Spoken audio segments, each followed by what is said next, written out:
con su amplia experiencia y sus numerosas publicaciones sobre el tema, son un referente muy importante para nosotros. Doctor, bienvenido, nos alegra mucho compartir con ustedes en el día de hoy esta conferencia. Le agradecemos la buena voluntad que ha tenido para participar en este evento.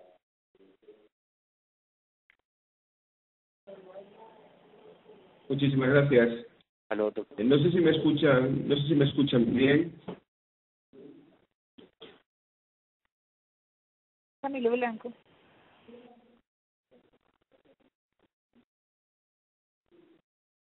¿Me pueden confirmar que me escuchan bien? Camilo Blanco. Sí, doctor. Sí, señor. Muy bien. Saludarles a todos. Para mí es un honor poder estar con ustedes a lo largo de este rato en el que podamos hablar sobre todo de la pancreatitis crónica, que es el tema que su asociación de páncreas me propuso, y centrándolo sobre todo en temas de diagnóstico. Ahora verán que es una enfermedad enormemente infradiagnosticada, y aspectos terapéuticos importantes, sobre todo basándonos en la insuficiencia pancreática exocrina, pero no solamente en la insuficiencia pancreática exocrina.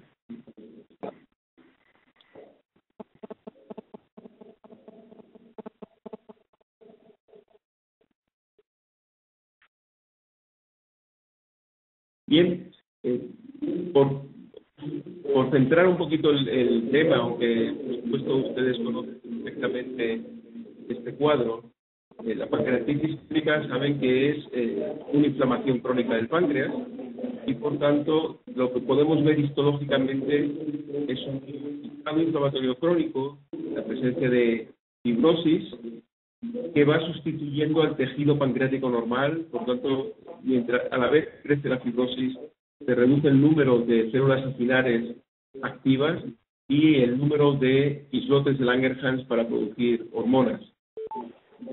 Este aspecto es muy importante porque la fibrosis está producida, como ustedes saben, por la activación de células estrelladas pancreáticas, y uno de los aspectos clave que vamos a tener en el tratamiento es intentar frenar esa activación de la célula estrellada y de en la medida de lo posible, la progresión de la enfermedad. To unmute your line, press star 6 or pound 6. Ustedes probablemente sean conscientes, la pancreatitis crónica es una enfermedad enormemente infradiagnosticada. Ven ustedes ahí un iceberg, como puede ser el iceberg de cualquier otra enfermedad, el iceberg de la enfermedad celíaca, por ejemplo. En pancreatitis crónica este iceberg es muy relevante porque somos capaces de diagnosticar un número muy pequeño de enfermos. Realmente la mayoría de los pacientes con pancreatitis crónica están paseando por la calle sin que hayamos sido capaces de diagnosticarlos adecuadamente. Y esto es así por una serie de motivos que es importante que entiendan. Por un lado, clásicamente se acepta que la pancreatitis crónica está causada por el abuso en el consumo del alcohol. Es muy fácil en pancreatitis crónica o en una enfermedad del páncreas cuando un paciente nos llega con dolor abdominal y es un sujeto que consume cantidades elevadas de alcohol. Sin embargo, hoy día sabemos que esto no es tan fácil. Hoy día sabemos que el alcohol es responsable de, como mucho, la mitad de los casos de pancreatitis crónica, y sin embargo, la mayoría de los otros casos están causados por otros factores que no tienen nada que ver con la presencia de alcohol, como pueden ser factores genéticos, como son otros tóxicos, y hoy sabemos que el tabaco, el consumo de tabaco, es al menos tan importante como el alcohol para producir la pancreatitis crónica y para la progresión de la enfermedad. Factores inmunológicos, sobre todo cuando hablamos de pancreatitis autoinmune, inflamatorios, y factores anatómicos, cualquier proceso que conlleve una obstrucción flujo, especialmente causa de pancreatitis crónica. Y aquí incluimos términos como el páncreas divisum, como alteraciones en la papila mayor, disfunción del esfínter de Oddi, la pancreatitis del surco, etcétera, etcétera. Como les digo, lo importante de esta diapositiva es hacerles ver no solamente debemos pensar en pancreatitis crónica cuando tenemos un paciente que consume para el segundo punto importante es que la pancreatitis crónica tiene una presentación clínica que es muy variable y que es enormemente inespecífica. Hoy sabemos que en muchas ocasiones una pancreatitis crónica se presenta como una dispepsia y en muchas ocasiones la confundimos con una dispepsia funcional. Y muchos de estos pacientes pues están siendo tratados con un inhibidor de la bomba de protones, como metrazol o cualquiera de ellos, cuando en realidad tienen una enfermedad relacionada con el ácido. También van a ver como en ocasiones la pancreatitis crónica puede simular síndrome intestinal y como también frecuentemente está asociada a enfermedades cardíacas inflamatoria intestinal. Existen resultados con dispepsia no investigados. Para que vean ustedes en este estudio, el 3% de los sujetos con dispepsia tenían realmente una pancreatitis crónica como causa de la dispepsia. Si piensan en la frecuencia de la dispepsia en la población general, incluyendo todas las causas, verán que el 3% de toda esa población son miles de pacientes que tienen una pancreatitis crónica que se presenta simplemente como una dispepsia. Nosotros ya hace algún estudio terminar de escribir la publicación y que hemos enviado para publicar, en el cual nos centramos en pacientes que acudían a nuestro centro con un cuadro de dispepsia con predominio de dolor. Es lo que se denomina en la clasificación de Roma 3 como síndrome de dolor epigástrico. Estos sujetos habían tenido una endoscopia digestiva alta, una gastroscopia que era normal, algunos de ellos también incluso una ecografía abdominal que era normal, y por tanto habían sido clasificados como dispepsia funcional y eran pacientes que estábamos tratando con un inhibidor de la bomba de protones o mediante erradicación del Helicobacter pylori. En todos estos sujetos, que en el estudio incluimos un total de 213, decidimos evaluar el páncreas para ver si realmente era una dispepsia funcional o podían tener una pancreatitis crónica del vaso. Realizamos endoscopía, ecografía endoscópica y estudio de resonancia nuclear magnética con secretina y con gadolínio. Y por resumirles el estudio, el resultado final es que el 23% de estos pacientes en realidad lo que tenían era una pancreatitis crónica. El 23% de todos nuestros pacientes dispépticos que habíamos confundido con una dispepsia funcional. Les vuelvo a decir que estamos hablando de miles de pacientes que no han sido correctamente diagnosticados y que siguen estando en nuestras consultas o en las consultas de atención primaria con un diagnóstico erróneo de dispepsia funcional. Hace tan solo 2 años se publicó un estudio realizado en Inglaterra, enormemente interesante, porque lo que evaluaron fueron pacientes, más de 400 pacientes, que cumplían criterios de Roma 2 para síndrome de intestino irritable con diarrea. Eran sujetos picados de colon irritable. Evaluando las distintas causas que podían estar detrás de estos síntomas, estos autores vieron que el 6% de ellos lo que tenían era una insuficiencia pancreática exocrina como consecuencia de una pancreatitis crónica. Les vuelvo a decir lo mismo. ¿Cuál es la frecuencia del síndrome de intestino irritable en la población general? Pues el 6% de todos estos sujetos, volvemos a hablar de miles de pacientes que en realidad lo que tienen es una pancreatitis crónica y en este caso una insuficiencia pancreática exocrina.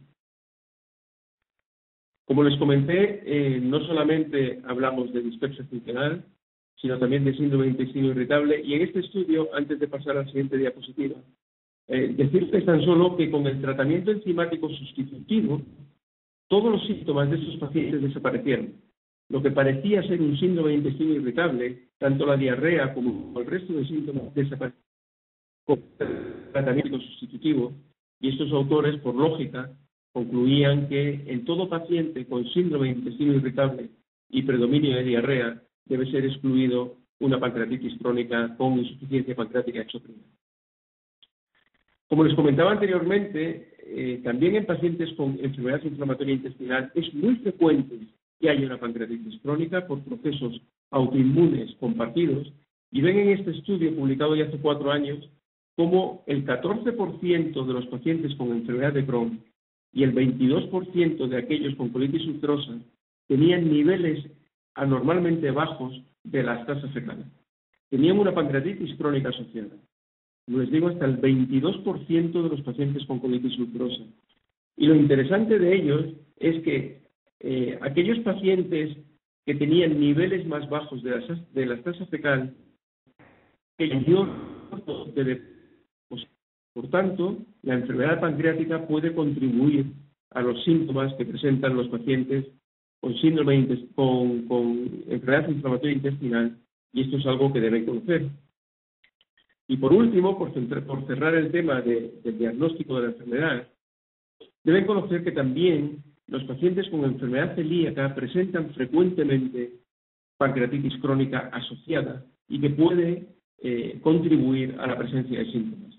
Y en este gran estudio que se acaba de publicar, incluyendo casi 30.000 pacientes con enfermedad celíaca, con atrofia mucosa grado 3, y casi 150.000 controles de la población general, vieron que los sujetos celíacos tenían un riesgo de pancreatitis crónica superior al triple al de la población general y un riesgo superior a 5 veces a requerir tratamiento enzimático. Por lo tanto, por darles que sujetos con enfermedad celíaca pueden tener asociada una pancreatitis crónica y que en la mayoría de las ocasiones no somos capaces de pensar en ella y, por tanto, de diagnosticarla. Hablando de síntomas, hablando de dispepsia, hablando de síndrome de intestino irritable con predominio de diarrea, así como enfermedad inflamatoria intestinal y enfermedad celíaca. Pero nos queda un tercer motivo por el cual la pancreatitis crónica es una enfermedad infradiagnosticada, y es porque los métodos de imagen que habitualmente aplicamos a un sujeto, por ejemplo, con dolor abdominal, con dispepsia, son muy poco sensibles para diagnosticar la enfermedad, sobre todo en fases iniciales de la misma. Y ven ustedes en esta diapositiva cómo la ecografía abdominal es muy poco eficaz en el diagnóstico de pancreatitis crónica. También el escáner es muy poco eficaz, ¿no? Es el escáner para diagnosticar pancreatitis crónica. Y el gold estándar, hoy en día, el método más sensible para diagnosticar la enfermedad es, sin lugar de dudas, la ecografía endoscópica, el ultrasonido endoscópico. Si yo les pudiera dejar un mensaje en la charla de hoy, sería que hicieran un esfuerzo en desarrollar la ecografía endoscópica en todos sus centros para emplearlas siempre que tengan sospecha de enfermedad pancreática, porque sin lugar a dudas es el método más sensible. Tema importante. Bueno, pueden decirme ustedes, es un tema muy interesante. Probablemente estamos dejando de diagnosticar muchos pacientes, pero realmente estamos hablando de una enfermedad importante. Y lo que les presento aquí, que es una modificación de una viñeta de Kino, viendo al médico decirle al paciente, no existe tratamiento para esta enfermedad, pero no se preocupe porque no es una enfermedad importante. Esto, como pueden imaginar, es un mensaje absolutamente erróneo. La pancreatitis crónica no solamente es una causa importante de dolor abdominal, sino que también es la causa fundamental de insuficiencia pancreática, tanto exocrina como endocrina. No solamente hablamos de maldigestión, hablamos también de diabetes. Tiene un enorme riesgo de complicaciones, tanto el desarrollo de pseudoquistes como compresión de estructuras vecinas y, por tanto, estenosis biliar, estenosis duodenal y complicaciones vasculares, sobre todo trombosis del eje venoso, portal y esplénico. Y como ustedes saben, la pancreatitis crónica es una enfermedad que conlleva un elevado riesgo de cáncer de páncreas. A lo largo de los años, un paciente con pancreatitis crónica tiene un riesgo de 2 por cada 10 años de enfermedad. 2% a los 10 años desde el inicio de la enfermedad, 4% a los 20 años, 6% a los 30 años, etc. Muy superior, como se pueden imaginar, muy superior al riesgo que tiene la población general y que obliga al seguimiento de estos pacientes. Por tanto, estamos hablando de una enfermedad muy importante. ¿Cuál es la clave? Lo lógico es que intentemos frenar la progresión de la enfermedad. La progresión de la enfermedad depende del desarrollo de fibrosis en el tejido pancreático.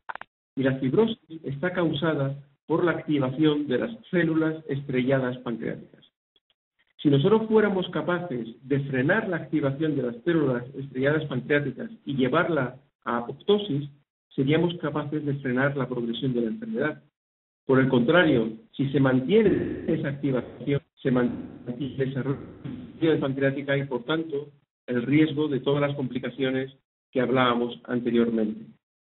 Por tanto, desde el punto de vista terapéutico, tratar cualquier potencial causa de enfermedad es enormemente importante. Y por tanto, el tratamiento de los factores etiológicos es uno de los pasos clave en el tratamiento de la enfermedad. Es absolutamente imprescindible que un sujeto con pancreatitis crónica abandone por completo el alcohol y el tabaco. Uso de corticoides en pancreatitis crónica autoinmune. El tratamiento de cualquier anomalía anatómica, cualquier estenosis del conducto pancreático principal, la presencia de un pancreatitismo, la presencia de una pancreatitis del surco, deben ser tratadas adecuadamente y debemos dar antioxidantes. Fíjense, no existe ningún ensayo que haya demostrado que la administración de un tratamiento antioxidante adecuado sea capaz de frenar la progresión de la enfermedad.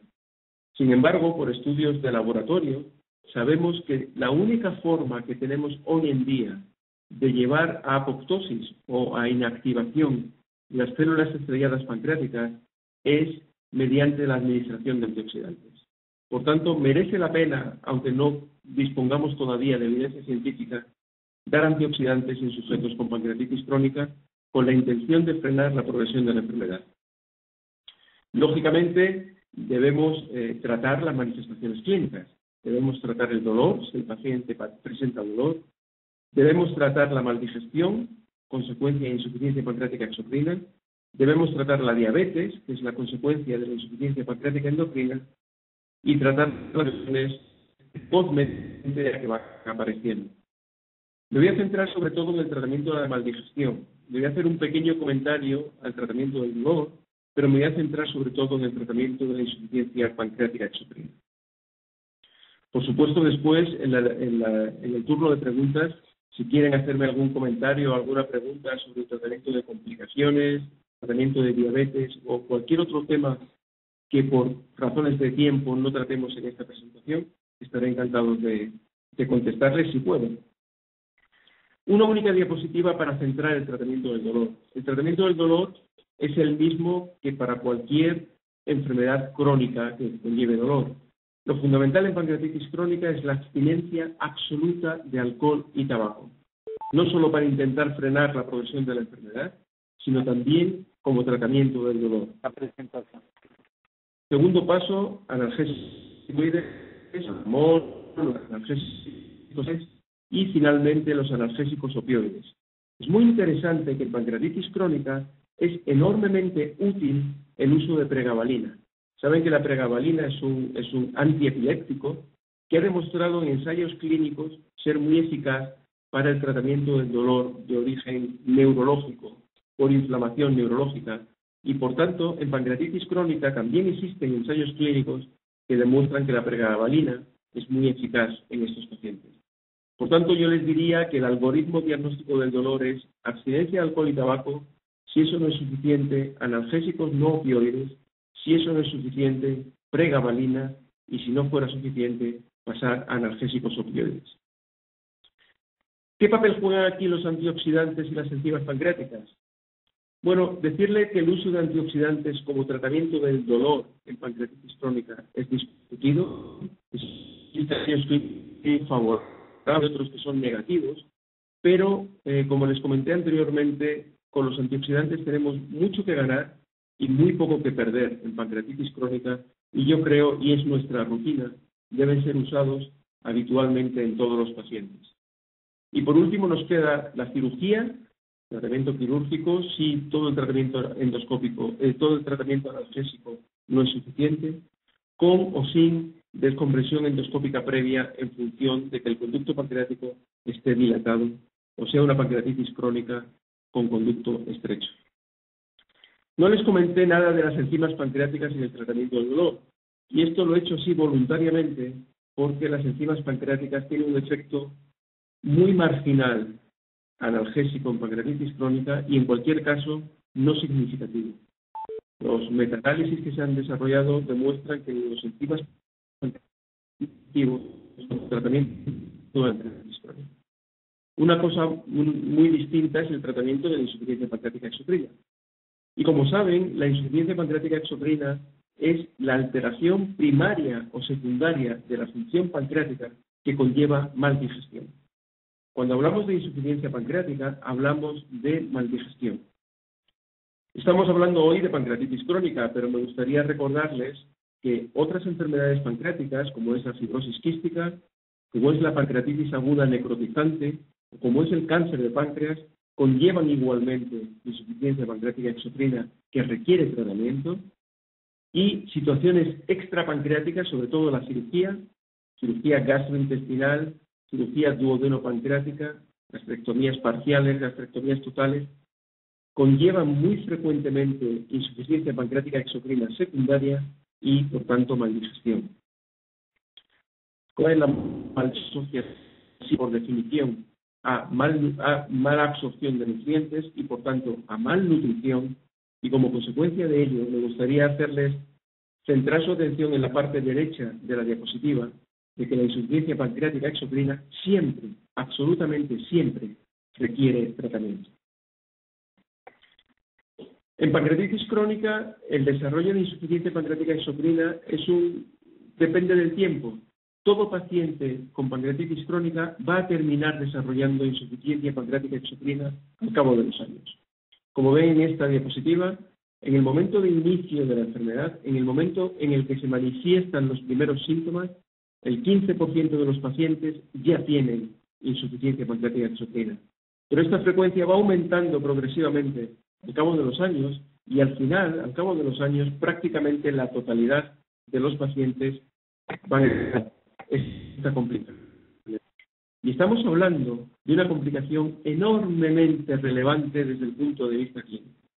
Como les dije, la insuficiencia pancreática exocrina se asocia a maldigestión y se asocia a malnutrición. Existen numerosos estudios evaluando el estado nutricional en pacientes con pancreatitis crónica y hoy sabemos que la malnutrición en pancreatitis crónica se asocia a niveles bajos circulantes de micronutrientes y de vitaminas, principalmente liposolubles, y a una baja concentración sérica de determinadas lipoproteínas y apolipoproteínas, de forma que este es un perfil lipídico, un perfil bioquímico perfecto para desarrollar un infarto de miocardio. Y de hecho, muchos de nuestros pacientes con pancreatitis crónica fallecen de ataques cardiovasculares o cerebrovasculares. Desde luego, la mayor secundaria a insuficiencia pancreática exocrina les da un perfil bioquímico perfecto para poder llegar a desarrollar esta complicación. Y además de esto, la malnutrición, por supuesto, se asocia a otra serie de complicaciones clásicas de malnutrición, algunas de ellas como vamos a ver ahora mismo.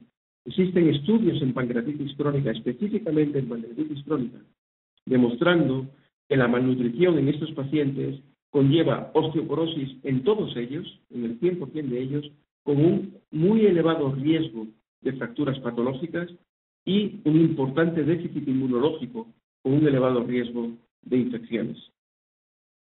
En el estudio que les voy a mostrar ahora, que es un estudio publicado recientemente en el American Journal of Gastroenterology, es un estudio americano, ven ustedes como el riesgo de fracturas patológicas es 5 veces en pancreatitis en los exactamente al mismo nivel que la enfermedad celíaca, o los sujetos post-gastrectomía. Recuerden que les dije que la gastrectomía también se asocia a insuficiencia pancreática exocrina, y muy superior, muy significativamente superior al riesgo de fracturas que presentan los pacientes con enfermedad de Crohn. En la parte derecha de la diapositiva ven cómo esto es especialmente relevante en las fracturas patológicas vertebrales o en las fracturas de cadera o en las fracturas de muñeca, comparado, como les digo, con enfermedad de Crohn o con la población control. Esto es muy interesante porque los compañeros nuestros que se dedican a enfermedad inflamatoria intestinal tienen mucho interés en evaluar el grado de osteoporosis y el riesgo de fracturas en estos pacientes. Y sin embargo, este riesgo es muy inferior al que tienen los pacientes con pancreatitis crónica.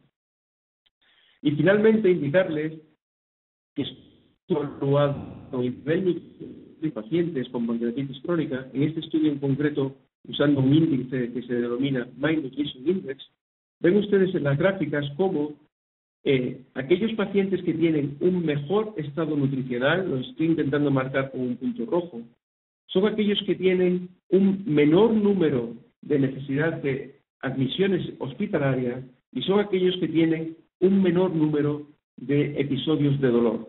Por tanto, normalizando el estado nutricional de nuestros pacientes con pancreatitis crónica, podemos ser capaces de modificar la historia natural de la enfermedad, de hacer que el paciente tenga menos dolor y menos de necesidad de ingresos hospitalarios.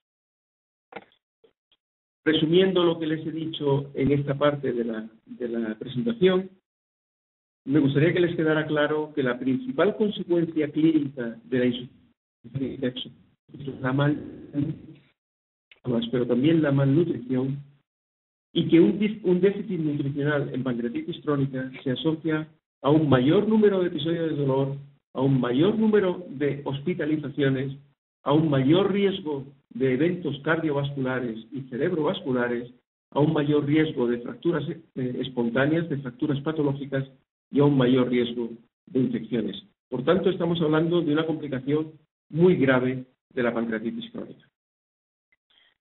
Sabemos que es muy grave, sabemos además que estamos ante una enfermedad que en múltiples ocasiones no somos capaces de diagnosticar porque no pensamos en ella. ¿Cómo diagnosticar la insuficiencia pancreática exocrina?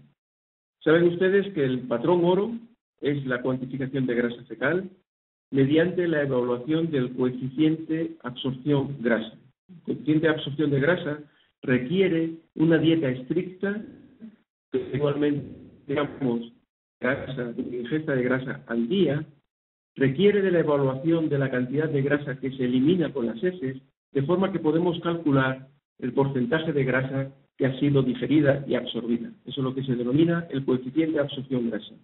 Esto requiere un estudio durante 5 días, que es enormemente complejo de llevar de una forma apropiada por parte de los pacientes, y finalmente conlleva el manejo en el laboratorio de un volumen de heces muy elevado, que es enormemente desagradable, como se pueden imaginar, y que hace que, a pesar de ser el patrón oro, la mayoría de los hospitales no realizan este test de una forma rutinaria. Por todos los inconvenientes que tiene la cuantificación de grasa fecal, nosotros durante los últimos años estuvimos evaluando diferentes test de aliento con el fin de sustituir a la cuantificación de grasa fecal. Y finalmente diseñamos un test que quiero presentarles porque muy probablemente va a ser próximamente aprobado por la FDA y por la Agencia Europea del Medicamento, y que se está empezando a extender a todo el mundo y que es sin duda una muy buena opción para desarrollar también en Colombia. El test se basa en la administración de un sustrato que es triglicéridos mixtos marcados con carbono 13, que se administran junto con una comida de prueba que pueden ver en la parte derecha de la diapositiva. No es más que tostadas con mantequilla, conteniendo 16 gramos de grasa. El sustrato va a ser vaciado del estómago, va a ser digerido por las lipasas pancreáticas, se absorbe, se metaboliza en el hígado y como resultado del metabolismo hepático se libera CO2 marcado con Lo que hacemos es, como ven en la parte inferior derecha de la diapositiva, es tomar muestras de aliento cada 15 minutos durante 6 horas, y la cantidad de carbono 13 que somos capaces de medir en esas muestras es directamente proporcional a la cantidad de grasa que ha sido digerida en el intestino, de forma que es un test muy elegante para evaluar la digestión grasa. Como les digo, es un test que está comercialmente disponible y que progresivamente va estableciéndose como el patrón oro para la evaluación de la insuficiencia pancreática exocrina. Existen otros test, como es la elastasa fecal, mucho más frecuentemente empleados, también seguramente en su país. La elastasa fecal es un test muy simple y esa es su gran ventaja. Como saben ustedes, la elastasa es una enzima específica pancreática, la elastasa 1. Es una enzima cuantificación es muy simple mediante ELISA en una muestra pequeña aislada de heces. Es una enzima muy estable en las heces, tanto a temperatura ambiente como si se congela. Y lo que es importante es que, aunque no hay estudios que hayan evaluado los niveles de elastasa fecal en comparación con la grasa fecal para ver cuál es la eficacia diagnóstica de este test en el diagnóstico de insuficiencia pancreática exocrina, lo que sí sabemos, o probablemente sea así, es que niveles de elastasa fecal por debajo de 100 son niveles que indican insuficiencia pancreática exocrina. Por tanto, si tienen disponibilidad de desarrollar este test, es un test enormemente simple que puede ser muy útil para el diagnóstico de la enfermedad. El problema es que la realidad es que la mayoría de los centros hospitalarios no solamente en todo de función pancreática, incluido en muchos casos hasta la elastasa fecal, de forma que a mí me gustaría darles ideas de qué hacer en la práctica clínica si no disponen de test de función pancreática para el diagnóstico de insuficiencia pancreática exocrina. Lo primero es basarse en los síntomas.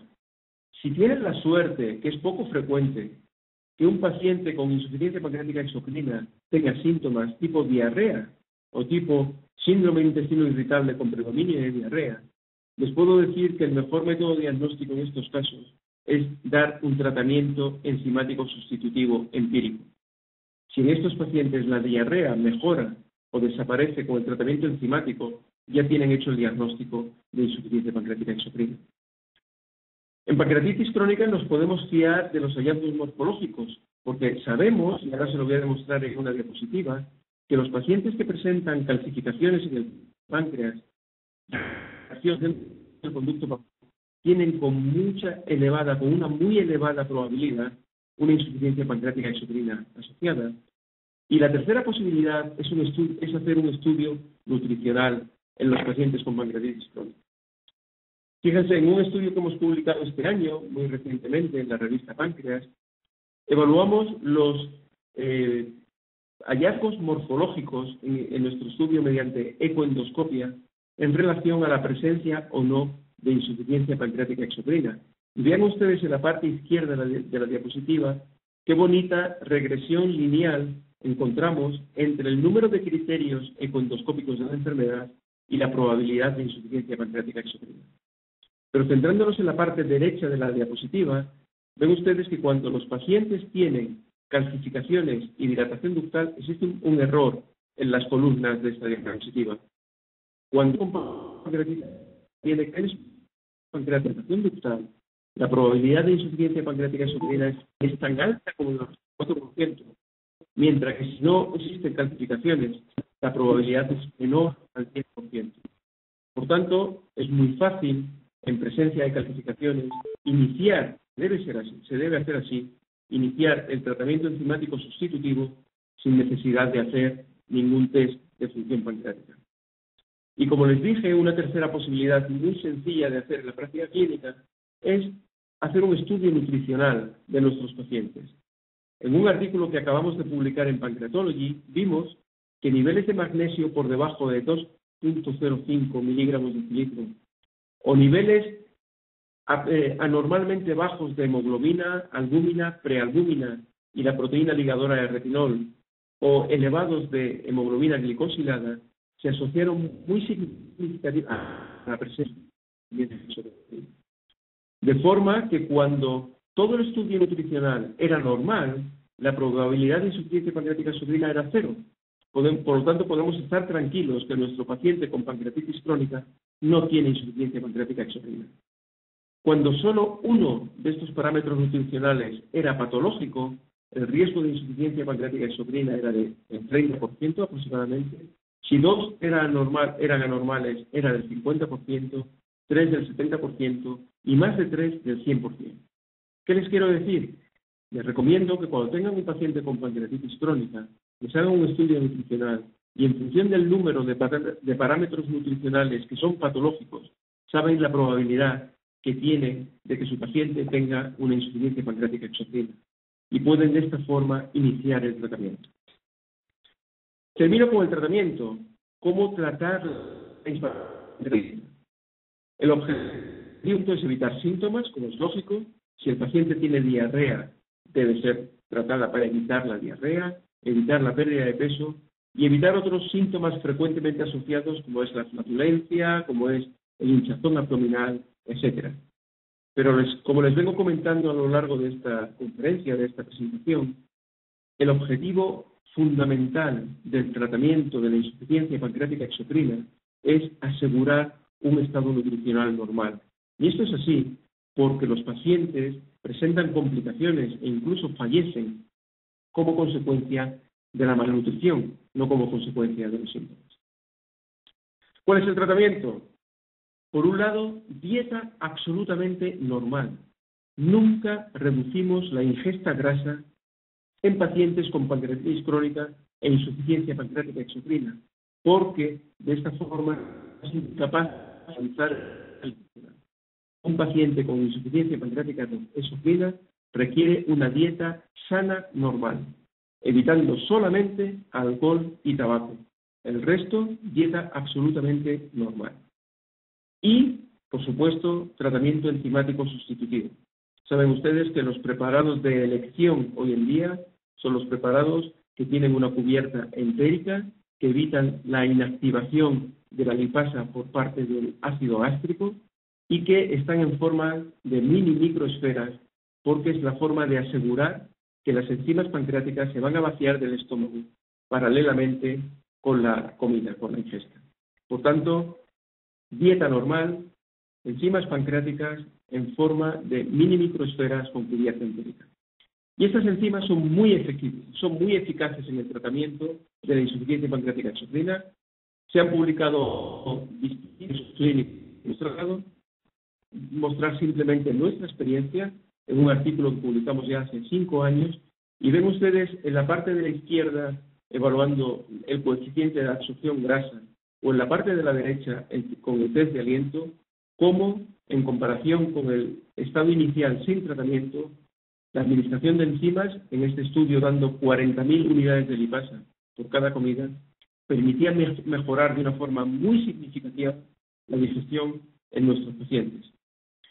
Les quiero llamar la atención en la parte de la diapositiva derecha. Ven ustedes cómo la mayoría de los pacientes, la línea esta punteada significa es el límite inferior de la normalidad.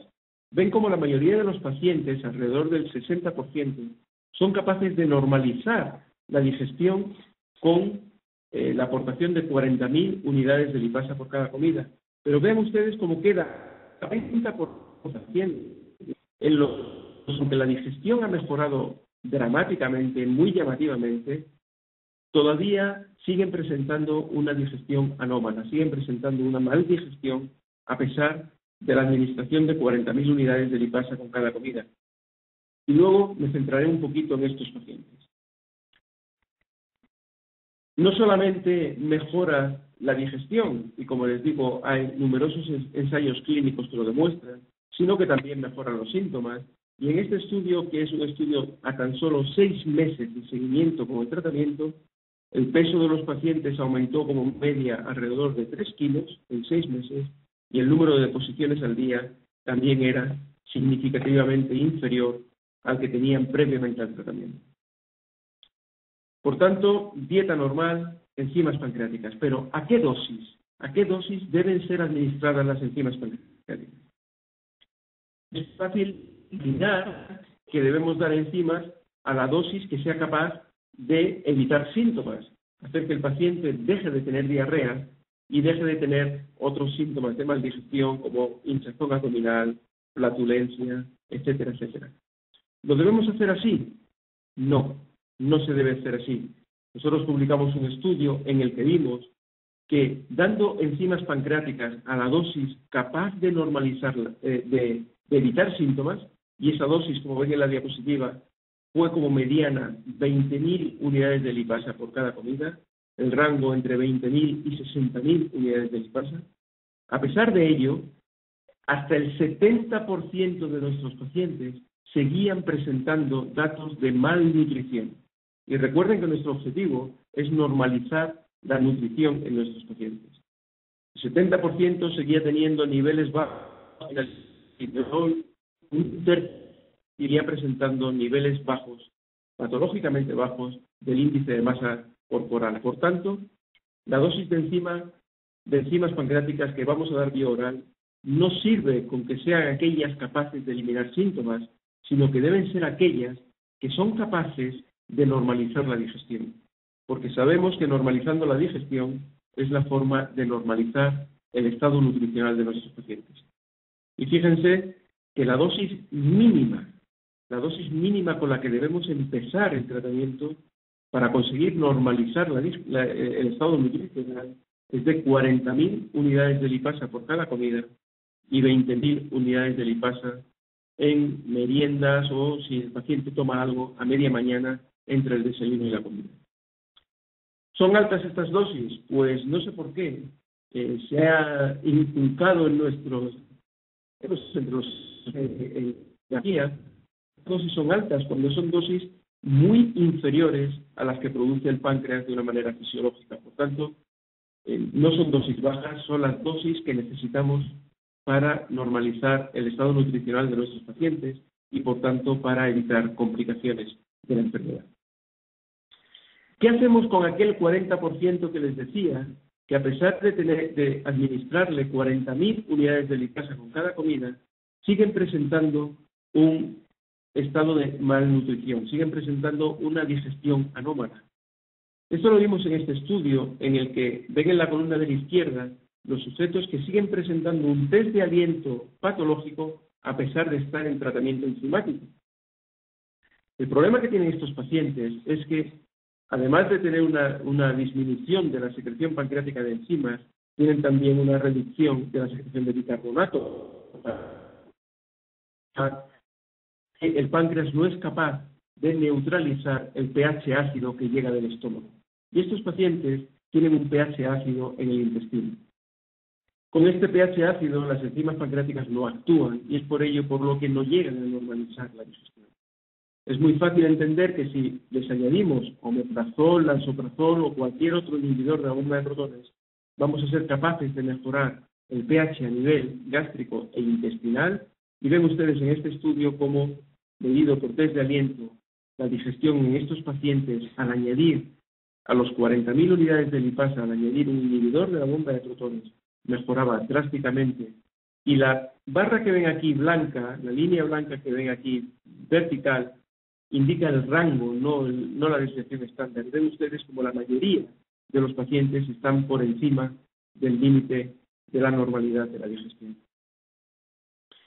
Base a todo, ahora les presento en esta diapositiva el algoritmo actual de cómo tratar la insuficiencia pancreática exocrina. Siempre que tengan un paciente con pancreatitis crónica en los que han demostrado mediante un test funcional que presentan una insuficiencia pancreática exocrina o que tiene hallazgos morfológicos de pancreatitis crónica avanzada, recuerden, fundamentalmente calcificaciones, pero también dilatación ductal, o que la evaluación nutricional no es normal, que presenten datos de malnutrición, en estos pacientes deben iniciar el tratamiento con enzimas pancreáticas en forma de mini microesferas con cubierta entérica y recuerden, dosis mínima para empezar el tratamiento, 40.000 unidades de lipasa con cada comida, 20.000 unidades de lipasa con la merienda. Con esto van a tener éxito en el 60% aproximadamente. Éxito significa ausencia de síntomas y normalización del estado nutricional. Esto es éxito del tratamiento. Si con 40.000 unidades de lipasa no es suficiente, lo que deben hacer es añadir un inhibidor de la bomba de protones. De esta forma vamos a mejorar la digestión y vamos a conseguir éxito terapéutico en la mayoría de los pacientes. Si esto sigue sin ser suficiente, entonces es cuando tenemos que aumentar la dosis de enzima a 60, 80.000, incluso 100.000 unidades de lipasa por cada comida. Y si a pesar de ello no fuéramos capaces de normalizar el estado nutricional de los pacientes, deberíamos buscar en este momento otras causas de maldigestión o malabsorción. Y esto es así porque un paciente con pancreatitis crónica puede tener una enfermedad celíaca asociada, o puede tener sobrecrecimiento bacteriano, o puede tener otro tipo de enfermedades que sean la causa de la maldigestión, además de la insuficiencia. Esto termina simplemente haciéndoles llegar 10 mensajes que me gustaría que les llegara para quedarse en casa. El primero, recuerden que la pancreatitis crónica es una enfermedad enormemente infradiagnosticada, que debemos pensar en ella, que además de la ingesta alcohólica, otros factores son capaces de producir pancreatitis crónica, como es el tabaco, alteraciones inmunológicas, alteraciones anatómicas y mutaciones genéticas. Que una proporción relevante de pacientes que tienen síntomas dispépticos o de síndrome de intestino irritable, lo que tienen en realidad es una pancreatitis crónica e insuficiencia pancreática exocrina como causa de los síntomas. Recuerden que cuando tengo un paciente con enfermedad inflamatoria intestinal o enfermedad celíaca, estos pacientes pueden tener una pancreatitis crónica asociada e insuficiencia pancreática exocrina asociada, que puede contribuir a los síntomas. El quinto mensaje es que la insuficiencia exocrina es frecuente y potencialmente grave, asociada a distintas enfermedades pancreáticas y extrapancreáticas. Hoy hemos hablado de pancreatitis crónica, pero exactamente igual ocurre con la fibrosis quística, con la pancreatitis aguda necrotizante, cáncer de páncreas y la cirugía gastrointestinal y pancreática. Recuerden que la insuficiencia pancreática exocrina puede ser diagnosticada directamente mediante test de función, cuantificación de grasa fecal o test de aliento, pero también de una forma muy sencilla, indirectamente, mediante hallazgos morfológicos, calcificaciones, hidratación ductal o mediante la evaluación nutricional de nuestros pacientes. El séptimo, el tratamiento de la insuficiencia pancreática debe evitar síntomas. Por supuesto, un paciente que viene con síntomas quiere que le quitemos los síntomas, pero sobre todo es fundamental asegurar un estado nutricional normal. Las mínimas que debemos dar es de 40 a 50.000 unidades de lipasa con cada comida principal, 20 a 25.000 unidades con cada comida menor, merienda, o si el paciente come algo media mañana. La asociación de un inhibidor de la bomba de protones es de utilidad en pacientes con una respuesta insuficiente al tratamiento enzimático. Y el último mensaje para llevar a casa es que recuerden que el tratamiento al final debe individualizarse en función de la evaluación objetiva del estado nutricional de cada paciente. Les he dado unas normas fáciles, objetivas para tratar a estos pacientes, pero al final tenemos que ajustar el tratamiento hasta que consigamos que el estado nutricional de nuestros pacientes es el idóneo, es el normal, y de esta forma evitaremos complicaciones. Nada más, dejarles un pequeño recuerdo del sitio donde les estoy hablando, desde Santiago de Compostela. Y quedo a cualquier pregunta que quiera.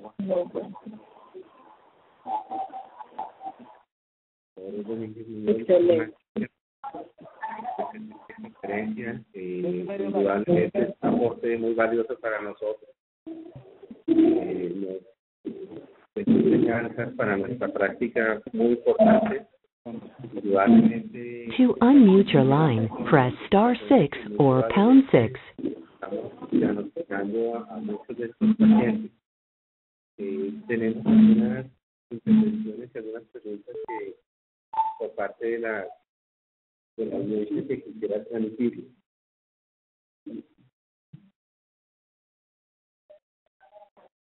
El profesor Jesús Pérez pregunta: ¿cuál es el seguimiento propuesto para los pacientes con dispepsia y con menos de 5 hallazgos?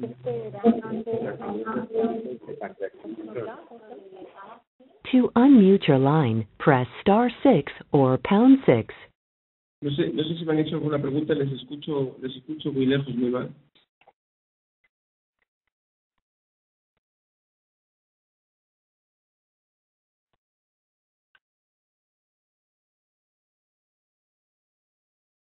se encuentran menos hallazgos compatibles de pancreatitis crónica. No, me están preguntando ahí, me preguntan. Obviamente yo no voy a preguntar. A ver. No. To unmute your line, press *6 or #6. No, el Dios chiquito, pero me voy a luchar. Pero es que no se oyen los dedos.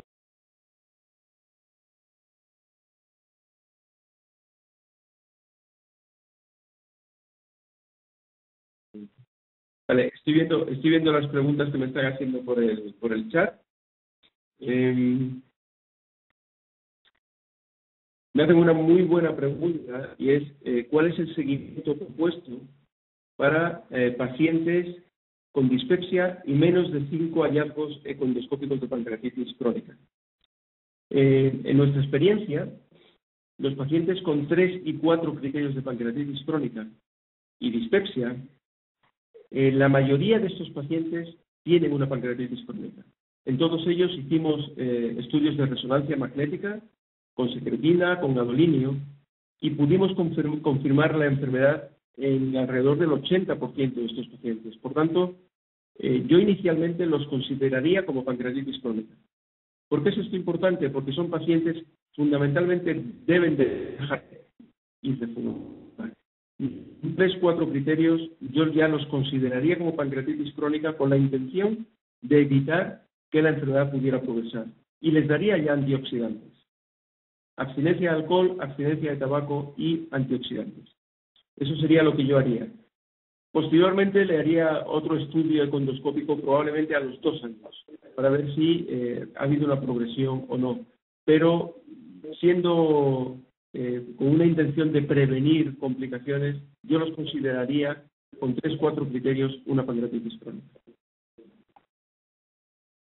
Me hacen una segunda pregunta, espero que me estén escuchando bien. Me hacen una segunda pregunta que es la descompresión endoscópica referida se refiere a la esclerotomía pancreática con stent biliar.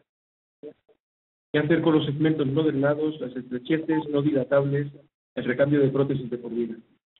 Miren, el endoscópico del dolor crónica es muy poco eficaz.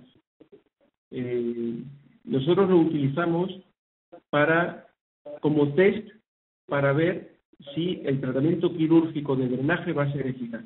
Es decir, un paciente que responde al tratamiento endoscópico es un paciente que va a responder con total seguridad al tratamiento quirúrgico. Pero al final el tratamiento debe ser quirúrgico y yo creo que empezar a realizar exploraciones endoscópicas, recambio de stent durante largo plazo, al final es negativo para el paciente y es mucho más adecuado hacer una cirugía temprana y no perder tiempo con exploraciones endoscópicas que no van a mejorar el pronóstico y que no van a mejorar el dolor a largo plazo. Si tienen alguna otra pregunta que me puedan hacer por el chat, que es como mejor las veo.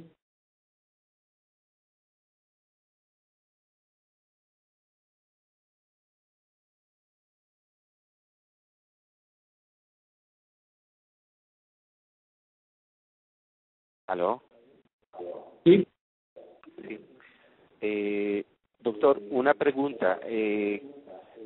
¿Cuál sería el papel de los micronutrientes y los antioxidantes y cuál sería la forma práctica de administrarlos? Bueno, eso es muy buena pregunta. Solamente existen estudios en el Reino Unido, en Inglaterra.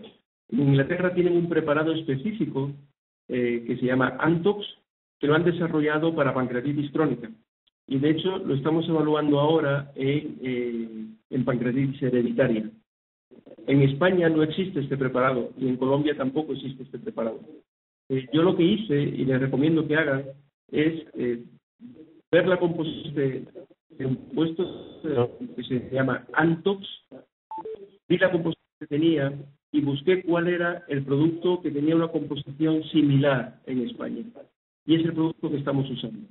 Es un producto que usamos de rutina en todo paciente que diagnosticamos de pancreatitis crónica y lo mantenemos de por vida, con la intención de, como digo, de evitar la progresión de la enfermedad, teniendo en cuenta que no existen estudios que lo demuestren, pero creo que aportar vitaminas liposolubles, aportar selenio, aportar zinc, aportar ese tipo de micronutrientes nunca va a ser negativo. Tenemos muy poco que perder y mucho que ganar. Pero es un tratamiento empírico. Yo les recomendaría que buscaran en Internet la composición concreta de este producto, de Antox, y buscaran en Colombia qué producto tiene una composición similar y que lo emplearan en sus pacientes. Pregunta. Doctor, ¿Sí? una pregunta del doctor Arbeláez. ¿Cómo manejar endoscópicamente el páncreas diviso? Buena pregunta. Nosotros consideramos, y creo que debe ser así, el páncreas diviso causa de pancreatitis crónica solo si existe una clara dilatación del conducto Santorini. Es muy fácil echarle la culpa al páncreas divisum de una pancreatitis crónica o de una pancreatitis aguda, pero si no tenemos la certeza de que existe una obstrucción al flujo en la papila minor, no debemos hacer nada. Partamos de la base de que sí, de que tiene un conducto de Santorini dilatado, que sospechamos, por tanto, que existe una obstrucción al flujo de la papila minor. El tratamiento es la esfinterotomía de la minor y colocar un stent durante un tiempo, pero con la esfinterotomía de la minor y colocación temporal de un stent plástico, los resultados son muy positivos. Tengo aquí una pregunta en el chat. Me dice, en un paciente con pancreatitis aguda necrotizante severa, ¿cómo se evaluará la necesidad de utilizar suplencia enzimática y en qué momento debería evaluarse? Muy fácil respuesta. La probabilidad de insuficiencia pancreática tras pancreatitis aguda necrotizante severa es tan alta, es superior al 80%, que no merece la pena hacer nada. Lo que hay que hacer es dar tratamiento. Nosotros no evaluamos la función pancreática en un paciente tras pancreatitis aguda necrotizante severa, porque seguro que va a tener una insuficiencia pancreática. No merece la pena estudiarlo. Lo que hay que hacer es empezar lo antes posible con el tratamiento. Pensamos al alta del paciente.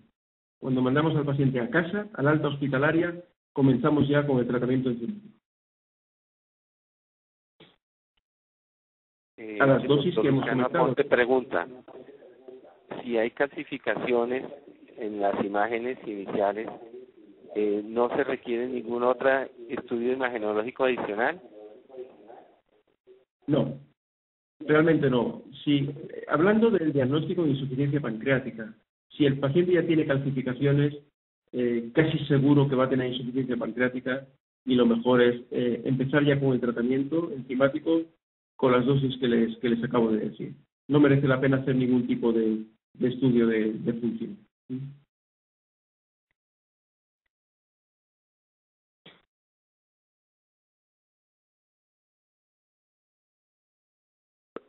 Un paciente con pancreatitis crónica, ¿qué medicamentos se considerarían tóxicos? Ninguno.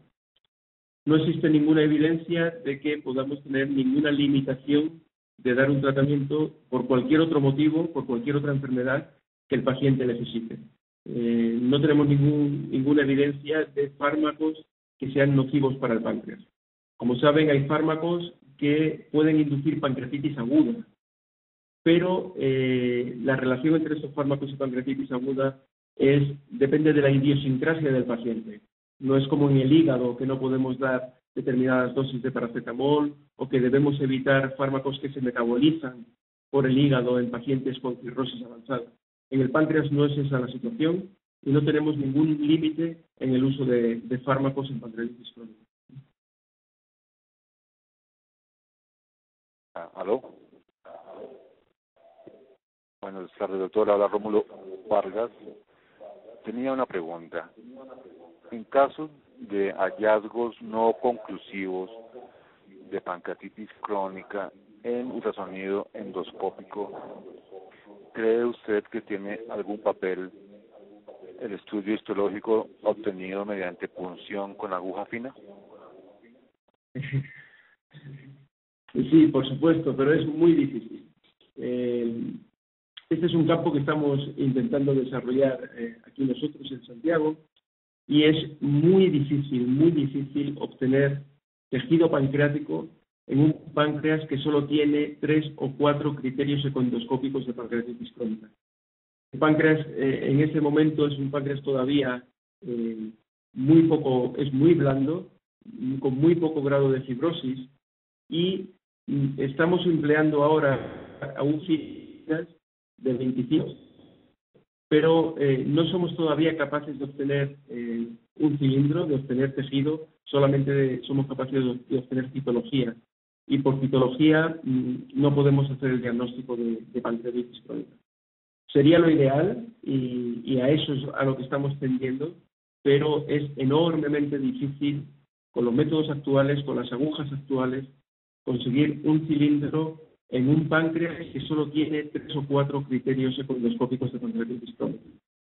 Espero que en el futuro, y que no sea muy lejos, podamos hacerlo, y sin duda será el tratamiento de elección. Perdón, el método de elección. Me hacen otra pregunta aquí en el chat con respecto a pancreatitis aguda severa.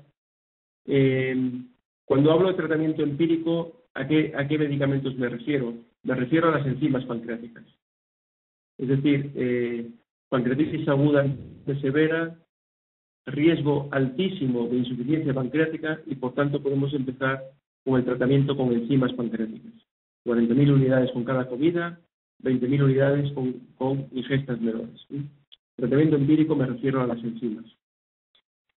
Y me hacen una nueva pregunta, muy buena pregunta. ¿Cuáles son los criterios actuales de pancreatectomía total en pancreatitis crónica? Este es un tema en debate. Hay centros que realizan muy pronto una pancreatectomía total para evitar el dolor con autotrasplante de islotes de Langerhans.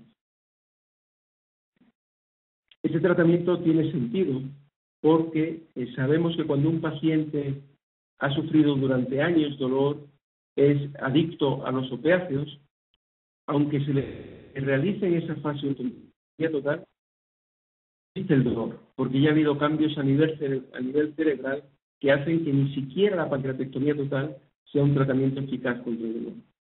Y por este motivo hay grupos, sobre todo en Estados Unidos, que recomiendan una pancreatectomía total relativamente precoz para el tratamiento del dolor en pancreatitis crónica.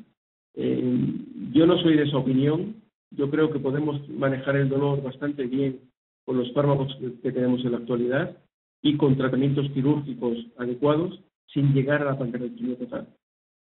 Y me queda en pancreatitis crónica la indicación de pancreatitis hereditaria. En el paciente con pancreatitis hereditaria, con mutaciones del gen del trixinógeno catiónico, estos pacientes tienen un riesgo de cáncer tan alto, por encima del 50%, que de manera preventiva, de manera profiláctica, se les puede plantear la pancreatectomía total. Es algo que hay que discutir siempre con el paciente porque suelen ser pacientes muy jóvenes que lógicamente los condenamos a una diabetes que no siempre es fácil de tratar.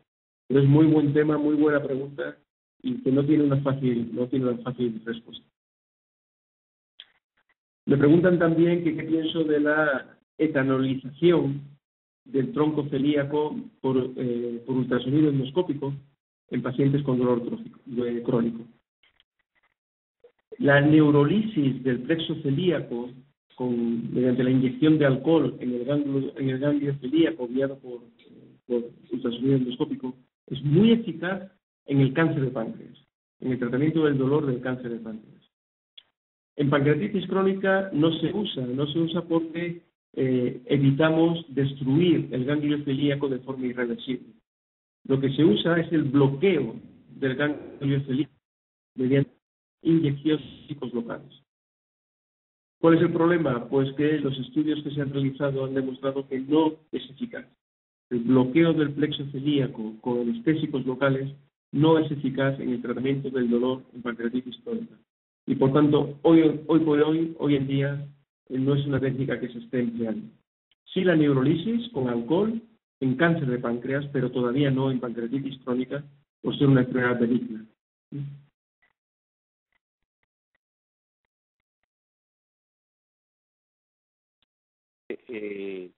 Nos pregunta, ¿cuál sería el manejo de la dislipidemia en pacientes con pancreatitis crónica? Si tenía ¿Manejo alguna de, perdón? consideración especial de la dislipidemia. Exactamente igual que cualquier otro paciente. Un paciente con insuficiencia pancreática es difícil que tenga una dislipidemia causa de la pancreatitis crónica en un paciente que todavía no tiene insuficiencia pancreática. El tratamiento es el mismo que para cualquier otro tipo de dislipidemia. No deja de ser una complicación de la dislipidemia. Es el uso de estatinas, es el uso de fibratos, fármacos habituales en el tratamiento de la dislipidemia. Bueno, doctor, yo creo que con esta pregunta terminamos el evento. Quedamos muy agradecidos con usted. Indudablemente fue una conferencia muy enriquecedora y beneficiosa para nosotros y para nuestros pacientes. Muchas gracias, doctor. Ha sido un placer y me alegro muchísimo de estar otra vez en contacto con ustedes. Un placer, muchas gracias.